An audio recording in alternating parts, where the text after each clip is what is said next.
Bismillahirrahmanirrahim. Assalamualaikum warahmatullahi wabarakatuh. Ya, alhamdulillahirrahmanirrahim. Kita bisa melanjutkan kembali materi yang sudah tertunda 2 pekan karena di 2 kali Selasa kita merah atau libur. Thayyib, mubasyaratan sanwasil dirasatana, kita akan melanjutkan materi pembelajaran kita. Iftahna Safhah Tis'in, silahkan dibuka halaman 90. Insyaallah pada pertemuan kali ini kita akan membahas Al-Muhkam wal Mutasyabih fil Qur'anil Karim. Sebelum kita masuk lebih lanjut, jadi Al-Muhkam dan Mutasyabih ini merupakan bagian dari Al-Quran, yang mana Al-Quran ini adalah Al-Adillah Syar'iyyah Al-Muttafaq 'alaiha yang pertama, yang sudah kita bahas 2 pekan lalu. Nah, di sini ada sedikit pembelajaran tentang Al-Muhkam wal Mutasyabih fil Qur'anil Karim. Nah, sebelum ini kita bahas dulu kata al-muhkam ya. Tentunya udah nggak asing dong. Kata al-muhkam ini dia berasal dari fi'il apa? Ya, kata muhkam ini dia berasal dari kata hakama. Dan tentu kalian sudah tahu dong arti dari kata hakama itu apa. Memang ada beberapa makna untuk kata hakama ini. Yang pertama ya, silahkan kalian tulis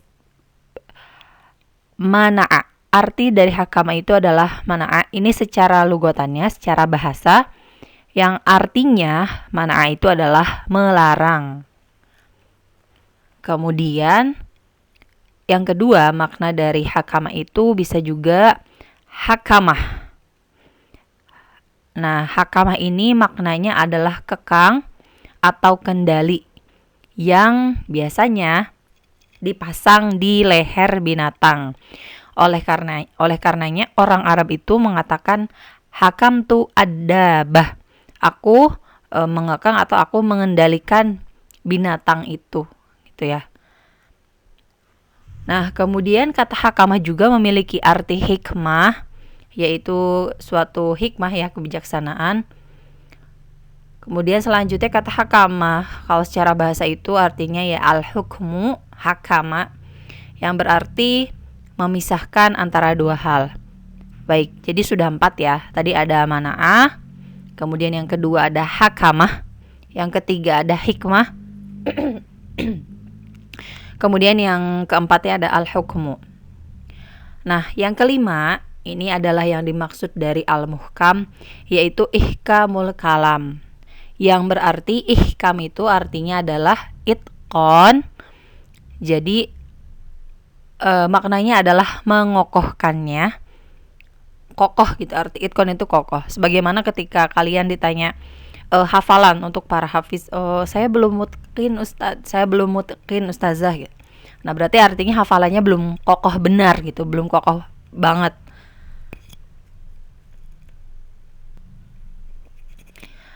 Baik, jadi itqanuhu artinya itu mengokohkan dengan memisahkan berita yang benar dan yang salah, atau memisahkan antara yang lurus dari yang sesat. Oke. Nah, kemudian kalau arti dari al-mutasyabih itu sendiri, tentu kalian sudah pernah mendengar juga kata mutasyabih ini. Dia berasal dari kata tasyabaha ya, yang mungkin kalian sudah pernah mempelajari di balaghah, syabah musyabah bih. Apa artinya? Ya, jadi mutasyabih ini berasal dari kata syabbaha, atau ya ada tasyabaha, syabbaha, yang maknanya itu adalah kemiripan atau keserupaan. Berarti sesuatu yang mirip atau sesuatu yang serupa. Nah, yang pertama tadi artinya itu adalah mirip, berarti artinya ya itu mutasyabih, atau bisa juga dia sama atau serupa. Nah, jadi gitu ya. Untuk mutasyabih sendiri itu berarti muradifnya adalah mutamasil. Nah, oke, itu adalah makna dari muhkam dan mutasyabih secara bahasanya. Laqad sabata wasful Qur'anil Karim, telah ditetapkan gitu ya, sifat Al-Qur'an min haisu, dari segi ihkamihi wa tasyabuhihi, dari segi kekokohannya dan dari segi keserupaannya atau kemiripannya, bisalah sati ahwal, dengan 3 kondisi atau dengan 3 keadaan.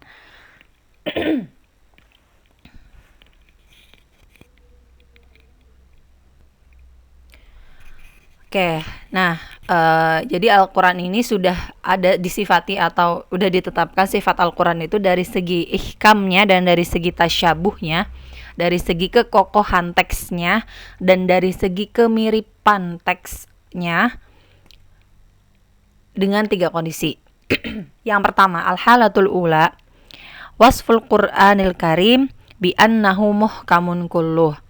Nah, kondisi yang pertama ini dikatakan bahwasannya Al-Quran itu sifatnya atau sudah disifati bahwasannya seluruhnya itu muhkam. Seluruh teks Al-Quran itu sifatnya itu kokoh gitu ya. Di sini syahidnya atau yang perlu digarisbawahi dari firman Allah itu, qala ta'ala alif lam ra kitabun uhkimat ayatuhu summa fussilat min ladun hakimin khabirin. Nah, maknanya itu di sini wa makna hadza annahu mutqinun, bahwasannya dia itu kokoh, ghayatul itqan, sebagaimana tujuannya yang kokoh. Kokoh sekokoh tujuannya gitu ya.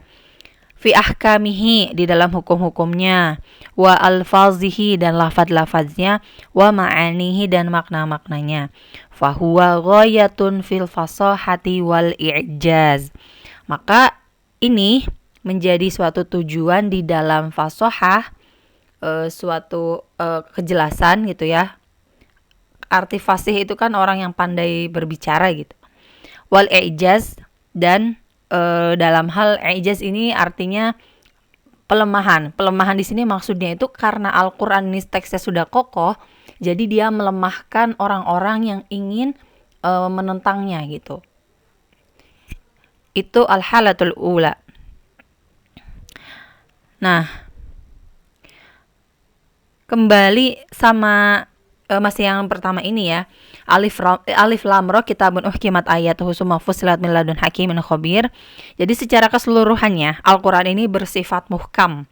Nah, dalam arti seluruh ayat-ayat Al-Qur'an ini tuh kokoh, fasih, indah dan jelas, terus bisa membedakan antara hak dan yang batil dan antara yang benar juga yang dusta. Nah, ini yang dimaksud dengan kata ihkamul kalam secara umum. Jadi ayat teks-teks Al-Qur'an itu sifatnya sudah muhkam. Kemudian yang kedua, al-halatus saniyah wasful Qur'an bi annahu mutasyabih kulluh. Nah, untuk yang kedua ini ternyata kondisinya atau keadaannya itu Al-Qur'an disifati bahwasannya seluruhnya itu mutasyabih, saling menyerupai. Qala ta'ala Allahu nazzala ahsanal hadisi kitaban mutasyabihan. Nah, di sini ayatnya ya, syahidnya itu Allahu nazzala ahsanal hadisi kitaban mutasyabihan masaniya. Nah, yang artinya Allah telah menurunkan perkataan yang paling baik, yaitu Al-Qur'an mutasyabihan, yang serupa ayat-ayatnya, masaniya, lagi berulang-ulang. Nah, di dalam ayat ini tuh dijelaskan ya bahwasannya kitab suci Al-Qur'an itu seluruhnya mutasyabih, dalam pengertian ayat-ayatnya satu sama lain itu saling menyerupai gitu. Baik itu dalam kesempurnaannya atau dalam keindahannya atau dalam kandungan isi ayat-ayatnya. Wa ma'na hadza, nah anna ayatihi, jadi makna dari ayat-ayat ini tuh maknanya dari teks Al-Qur'an tadi itu ayat-ayatnya, ayat-ayat Al-Qur'an yusyabbihu ba'duha ba'dhan, saling menyerupai, saling sama satu sama lainnya. Satu dengan yang lainnya, fil i'jaz tadi ya, di dalam melemahkan, kemudian wasidqi di dalam membenarkan, dan wal adli di dalam keadilan. Oke. Sebenarnya untuk al-halatul ula sama al-halatus saniyah ini tuh sifatnya dia masih bersinggungan dengan ta'arifnya. muhkam dan mutasyabih secara lughatan. Jadi yang al-halatul ula itu adalah definisi muhkam secara lughatan.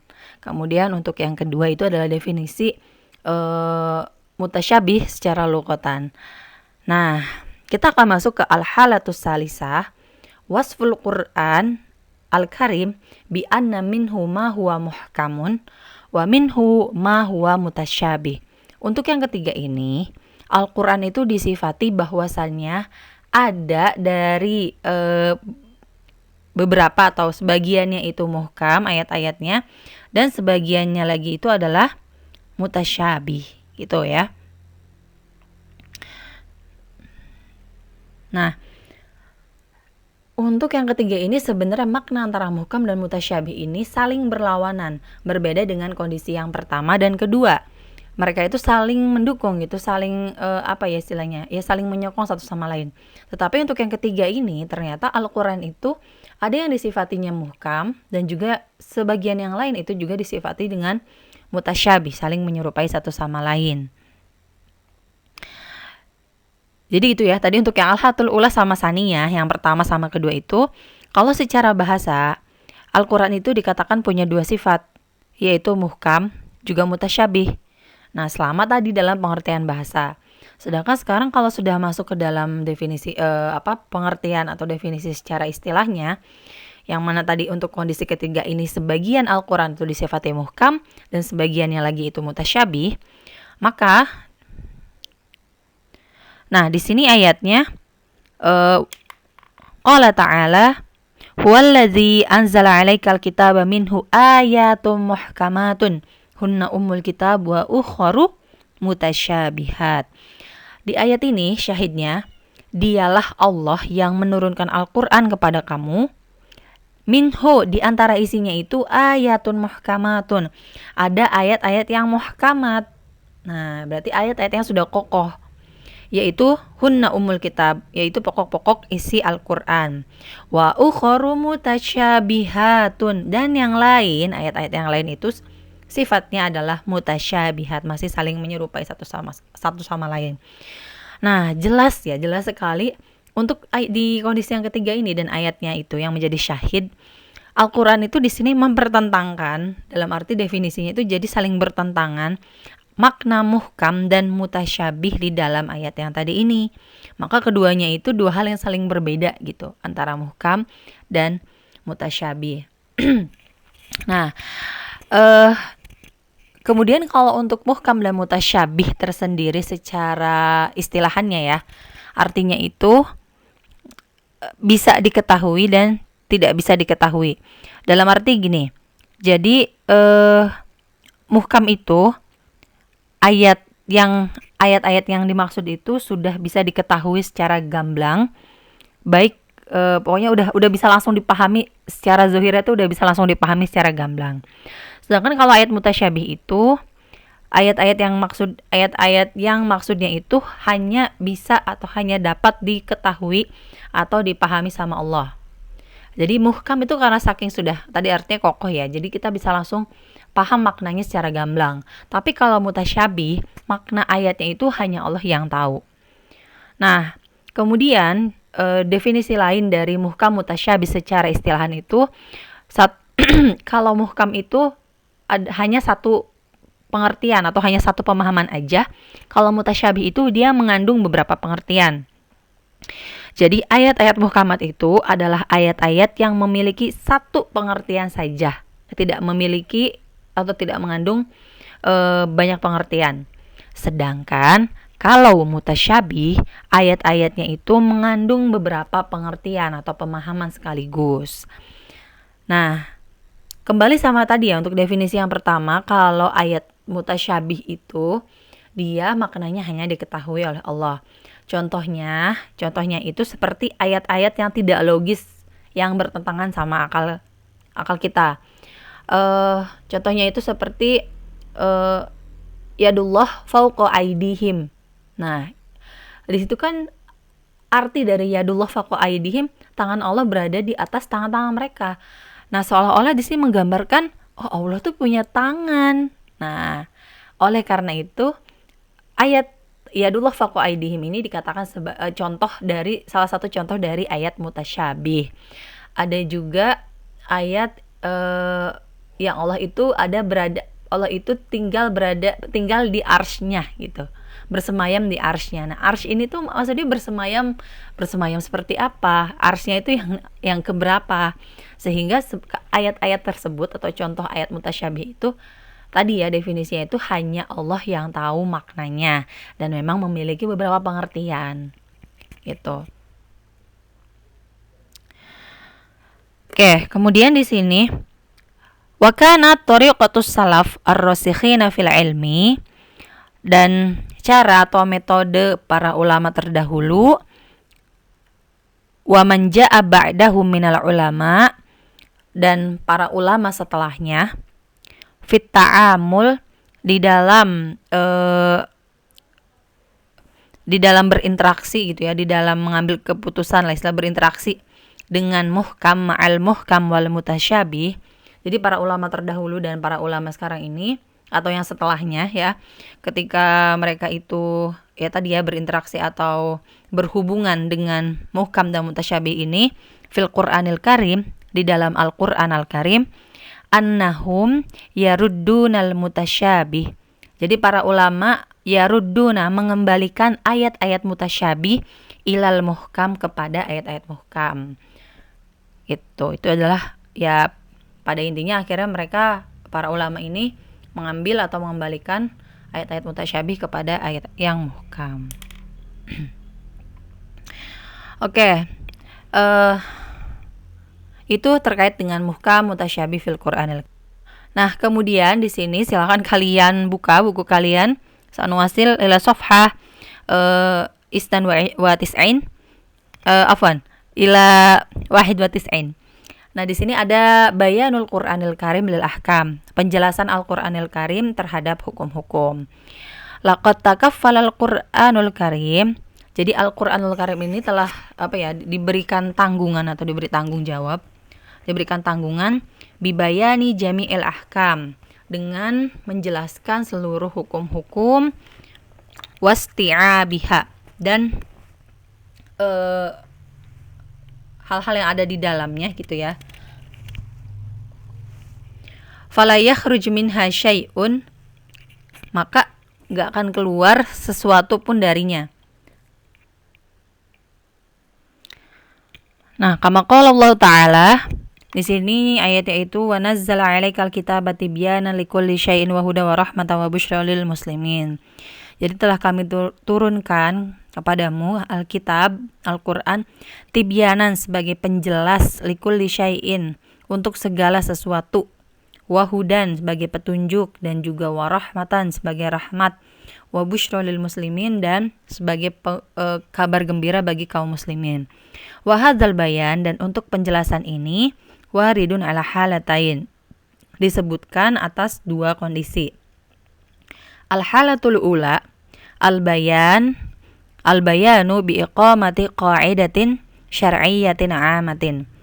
Ayat ini tuh menjelaskan atau memiliki penjelasan untuk mendirikan atau melaksanakan kaidah syar'i yang umum, yang dari tahtaha kasirun, yang terdapat di bawahnya itu atau yang terdapat di bawahnya kasirun min juz'iyatil ahkam, banyaknya hukum-hukum yang sudah terbagi, atau maksudnya banyaknya bagian hukum-hukum. Jadi hukum-hukumnya ini sudah ada juz'inya, sudah ada bagian-bagiannya. Wa min amsilati hadhil qawaid, dan di antara contoh kaidahnya, tadi kan di sini dikatakan kita harus melaksanakan adanya pelaksanaan kaidah syar'iyah yang umum. Nah, al-qaidatul ula, kaidah yang pertamanya itu adalah al-amru bil adli wal ihsan. Diperintahkan untuk berbuat adil dan berbuat baik. Oke, sebagaimana kita ketahui ya, tadi kan disebutnya kaidah itu syar'i tapi dia sifatnya umum, berarti artinya ini berlaku bagi semua orang, untuk muslim dan juga untuk non muslim. Tentu ya, yang namanya kita disuruh berbuat baik dan berbuat adil itu berlaku bagi semua. Di sini kama qala ta'ala, innallaha ya'muru bil adli wal ihsan wa ita'i dzil qurba, ila akhiril ayat. Itu kaidah yang pertama. Al-qaidatus tsaniyah, kaidah yang kedua yang syar'i tapi dia umum, al-wafa, melaksanakan atau memenuhi, bil iltizamat, dengan kewajiban, memenuhi kewajiban, wal uqud, dan janji. Nah, tentu ini yang namanya setiap manusia kan punya kewajiban dan juga biasanya suka bikin janji atau punya janji sama manusia yang lain. Nah, kewajibannya itu atau kita itu harus memenuhinya, al-wafa, menunaikan kewajiban kita dan memenuhi janji kita. Kama qala ta'ala, ya ayyuhalladzina amanu aufu bil uqud. Oke, itu untuk al-halatul ula berkaitan sama kaidah syar'i yang umum. Sekarang untuk al-halatus tsaniyah dari ayat tadi itu, ayat yang paling atas ya, wa nazzalna 'alaikal kitab. Al-halatus tsaniyah, al-bayanu al-mufassal, penjelasan yang secara terpisah atau mungkin juga penjelasan yang secara terperinci, di sini al-mufassal berarti terpisah. Penjelasan yang secara terpisah, bizikri tafri'atil ahkam, dengan menyebutkan cabang-cabang hukum. Walahu amsilah. Nah, dia punya contoh. Yang dimaksud dengan cabang-cabang hukum di sini itu ya hukum di dalam Islam. Seperti di sini contohnya ya. Al-misalul awal, contoh pertama itu maqadirul mawaris, ketentuan atau bagian atau kadar ya, kadar atau jumlah hak waris. Kemudian al-misalu asani, contoh yang keduanya itu al-uqubat fil hudud, hukuman had. Hukuman had yang dimaksud dengan had di sini itu seperti tindak kriminalitas yang dapat hukuman seperti mencuri, zina, dan syurbul khamri. Ada lagi ya tentang jarimah yang lain, tapi itu secara garis besarnya had itu adalah tadi hukuman untuk yang mencuri adalah potong tangan, kemudian untuk yang zina itu adalah dicambuk atau dirajam. Thayyib, itu adalah pembahasan kita kali ini. Apabila ada yang belum dipahami, silakan bertanya ke ustadz dan ustazahnya masing-masing. Syukran ala husni ihtimaminkum jami'an. Jangan lupa dikerjakan tes pemahamannya. Wassalamualaikum warahmatullahi wabarakatuh.